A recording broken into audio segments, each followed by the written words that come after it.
Pero sa totoo lang, dapat hindi talaga yan umalis ng bansa si President, former President Rodrigo Duterte. Pag umalis po, susunod po ba kayo? Yes, meron na pong arrangements kasi kailangan ko kausapin yung mga abogado doon kung saan man siya dalhin. Pupunta kami, ako, at pupunta yung mga abogado and doon kami mag-uusap kung ano yung mga gagawin. Tingin niyo ba tama yung naging proseso sa warrant of? Ay hindi talaga. Kasi nakalagay sa rules ng ICC, the defendant should be taken to a court, a local court. Dapat dinala siya sa korte. At yung proseso natin dito sa loob, yun yung masusunod para sa pag-implement ng warrant. Dad, kung ano po yung sitwasyon niya currently, nung bago siya umakyat at currently na nakaakyat na siya dun sa plane? Nagkausap kami kanina pero medyo choppy kasi yung signal dun sa loob kasi ginajam yung signal. Naintindihan ko lang naman sa kanya, sabi niya na wala tayong magagawa. Parang the way I say it, sabi niya, that's life, kesera-sera. But then I told him na some instructions on what to say and what to do. Pero sa totoo lang, dapat hindi talaga yan umalis ng bansa si President, former President Rodrigo Duterte. Pag umalis po, susunod po ba kayo? Yes, meron na pong arrangements kasi kailangan ko kausapin yung mga abogado doon kung saan man siya dalhin. Pupunta kami, ako, at pupunta yung mga abogado and doon kami mag-uusap kung ano yung mga gagawin. Tingin niyo ba tama yung naging proseso sa warrant of? Ay hindi talaga. Kasi nakalagay sa rules ng ICC, the defendant should be taken to a court, a local court. Dapat dinala siya sa korte. At yung proseso natin dito sa loob, yun yung masusunod para sa pag-implement ng What were warrant. your instructions? What were your instructions to your father? About legal matters lang, no. So sinabihan ko siya na kung ano yung sasabihin at gagawin for his lawyer. Hindi, ano pong plano niyo? Bakit po kayo nagpunta dito? Gusto niyo po ba sanang makausap din si Father? And then sinabihan ko din siya na wag tumanggap ng pagkain sa katubig kahit kanino. I understand nag-prepare sila ng go bag. Nag-usap kami kanina doon sa assistant maghanda ng go bag.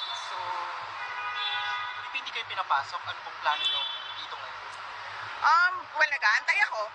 Papasukin nila dahil gusto ko makausap personal. Mahirap kasi sa video call kasi choppy. Ginajam nila yung signal. Kailangan ko siya kausapin. Yes. Sinasabi ko lang sa inyong lahat, kung Pilipino kayo, huwag kayo pumayag na ang isang Pilipino ibigay sa mga dayuhan. Lalong-lalo na pag labas na sa batas yun. So actually, some sort of, I don't know, what do you call it? State kidnapping? Parang ganyan na yung nangyayari. Para maintindihan ang kahalagaan ng conviction na ito, balikan po natin ang madugong war against drugs ng nakarang administrasyon na siyang pinag-ugatan ng ilang taong panawagan para sa hustisya. Kabilang sina Carl Arnaiz at Reynaldo Culot de Guzman sa mga pangalang naging matunog noong kasagsagan ng madugong war against drugs ni dating Pangulong Rodrigo Duterte. Kasama si Kian de los Santos, ang tatlong binata ang tila naging mukha ng panawagan ng hustisya para sa libo-libong biktima ng drug war. Yan ay lalo't maraming magkaparehong tema sa kwento ng pagkamatay ni Carl at Kian. Sa magkahiwalay na gabi noong August 2016, namataan sila ng mga pulis matapos lumabas ng bahay para bumili ng merienda. Sa mga gumulong na investigasyon, pareho silang nakaluhod nang sila ay barilin. Paliwanag ng mga pulis, nanlaban daw ang dalawang binata nang mahulihan umano si Kian na may dalang iligal na droga, habang si Carl ay nahuling nang hold up daw ng taxi driver. Pero lumabas sa investigasyon na itinanim ang mga ebidensya gaya ng droga at baril para tumugma ang crime scene sa kwento ng mga pulis.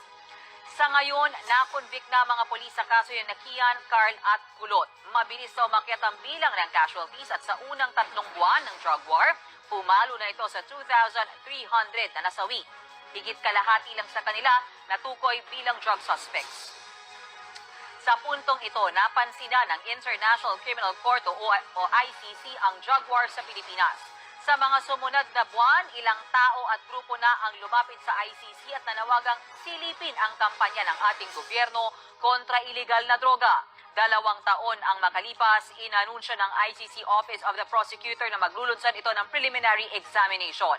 Paglipas ng 3 taon, inaprubahan na ng pre-trial chamber ang hiling ng prosecutor na simulan na ang formal na investigasyon. Nobyembre noong nakaraang taon, pansamantalang itinigil ng prosecutor ang investigasyon. Sa panahon na ito, humingi ang prosecutor ng pruweba na nagsasagawa na ang Duterte administration ng investigasyon sa kaso ng mga biktima ng drug war. Nitong nakaraang Hunyo, hiniling ulit ng ICC prosecutor na ituloy ang investigasyon ng opisina nito. Hindi raw kasi napatunayan ng Duterte admin na nagsasagawa ito ng masinsinang investigasyon sa pagkamatay ng drug war victims. Ang kahilingan na yan ng ICC prosecutor ipinababasura ng gobyerno. Sa uling tala ng Philippine Drug Enforcement Agency sa war on drugs sa ilalim ni dating Pangulong Duterte, lumalabas na nasa 6,252 ang mga napatay sa war on drugs. Pero nauna nang iginiit ng Commission on Human Rights na naglalaro ang totoong numero sa 27,000 hanggang 30,000 victims. Nang maupo si Pangulong Bongbong Marcos, sinabi niyang kailangan ituloy ang drug war. Pero anya, iikot daw ito sa rehabilitation ng mga biktima para sila ay makipagsimula muli. Sa unang 4 na buwan ng administrasyon ni Marcos Jr., nakapagtala ang mga otoridad ng 46 casualties sa drug war.